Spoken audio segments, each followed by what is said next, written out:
Olá, querido amigo, querida amiga, graça e paz, que a esperança do nosso Salvador Jesus Cristo inunde a sua vida no dia de hoje e que você esteja blindado, você e sua família, pelo sangue precioso de Jesus, que a cada momento você descubra novas verdades bíblicas que tragam alegria, felicidade e liberdade.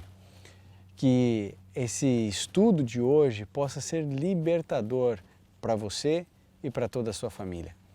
Hoje nós vamos conversar um pouquinho a respeito de inferno eterno. Você já ouviu falar disso? Um fogo queimando eternamente? Bom, já desde a Idade Média, quando Dante Alighieri escreveu o seu livro Divina Comédia, o mais conhecido dos livros que escreveu, as pessoas imaginaram que aquilo fosse um pouco mais literal e real do que de fato é. Um lugar específico onde as pessoas estão sendo torturadas, queimadas todo o tempo, e o diabo é apresentado como um ser vermelho, de chifres, de cauda, tridente, dentes afiados, e esse imaginário popular chega até os nossos dias. E as pessoas realmente acreditam em um fogo queimando eternamente. Será que é isso? Pare para pensar um pouquinho. O indivíduo, ele nasceu numa igreja evangélica ou na igreja católica, talvez ele tenha feito a primeira comunhão, talvez tenha sido batizado na adolescência. Só que num determinado ponto da vida dele, ele abandonou o ensino dos seus pais e foi viver o mundo. E aí bebeu, fumou, fez um monte de coisas que não devia e acabou se afastando cada vez mais de Deus. Nunca matou, nunca roubou, o indivíduo seguiu sua vida meio cético diante das coisas espirituais, não orava mais e num acidente ele morreu. Esse indivíduo vai queimar para sempre?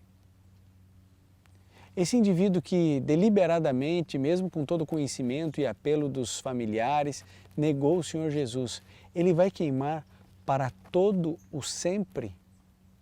Eu acho que todos nós em algum momento já queimamos alguma parte do corpo, Sobretudo ali na cozinha, a gente colocou o dedo na forma de pizza, na panela, e a gente sabe que a dor não é nada agradável. Agora, pensa um indivíduo durante toda a eternidade queimando. Para você, isso não é estranho? Um Deus de amor, um Deus de bondade, um Deus que se preocupa, que cuida, um Deus que é justo. O indivíduo pecou 80 anos, errou, falhou, negou Jesus e por causa disso será castigado por toda a eternidade, para todo sempre. Bem, você sabe que muitos agnósticos e ateus usam esse argumento do fogo eterno para provar o mau caratismo do nosso Criador. E olha, eu vou dizer uma coisa para você. Se a Bíblia afirmasse que a penalidade do pecado não é proporcional, que a penalidade do pecado é o fogo eterno, eu pensaria exatamente a mesma coisa que um ateu e que um agnóstico pensa. Você não acha que nós estamos diante de mais um estratagema do diabo para deturpar o caráter do nosso Deus? Gente, entenda o que eu vou dizer para você. Inferno eterno é uma lenda, uma lenda. Aliás, existem duas palavras para inferno na Bíblia. Nós temos no hebraico o Sheol, que significa sepultura, e no grego a palavra Hades, que também significa sepultura. Logo, todas as vezes que você ler na Bíblia inferno, você pode traduzir por sepultura.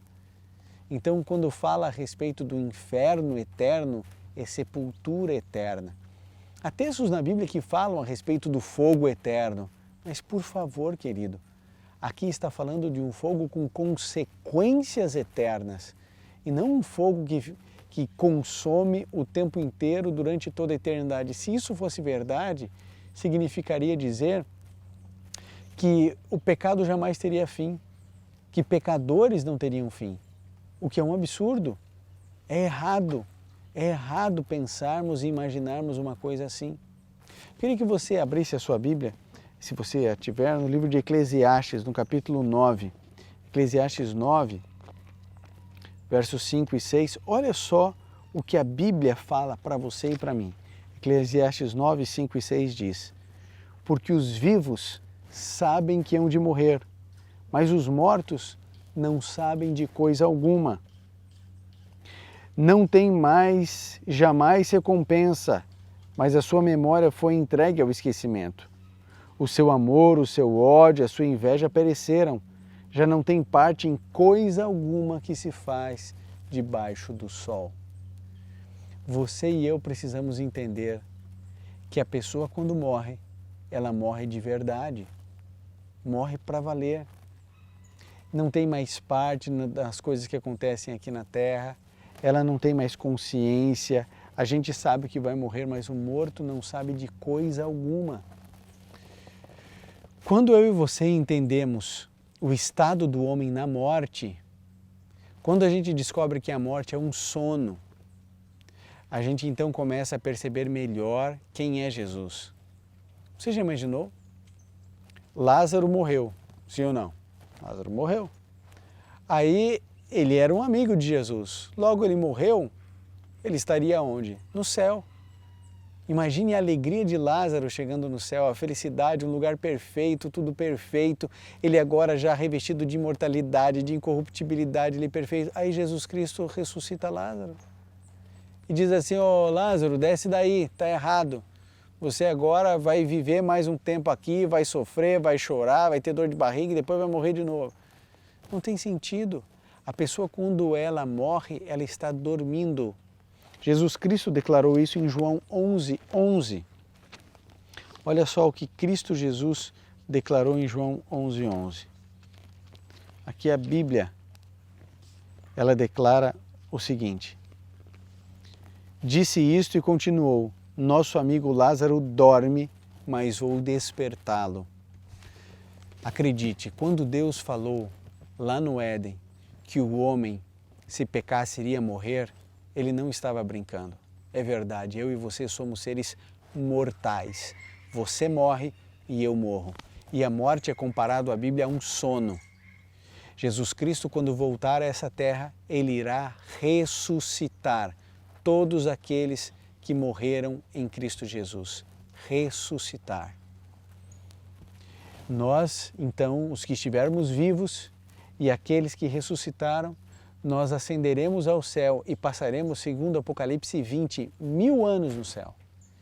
E depois desses 1000 anos, Jesus volta a essa terra com a nova cidade, a cidade santa. Nós desceremos com a nova cidade e aqueles que morreram em Cristo, aqueles que não morreram em Cristo, ressuscitarão. É a segunda ressurreição, é a ressurreição para a morte eterna. E aí sim, Deus destruirá com fogo. Agora, o fogo, embora literal, embora real, embora o fogo vá arder, ele não é eterno. Suas consequências são eternas. Cada um pagará proporcionalmente os seus pecados. Aqueles que foram salvos, quem pagou o pecado dessas pessoas? Jesus.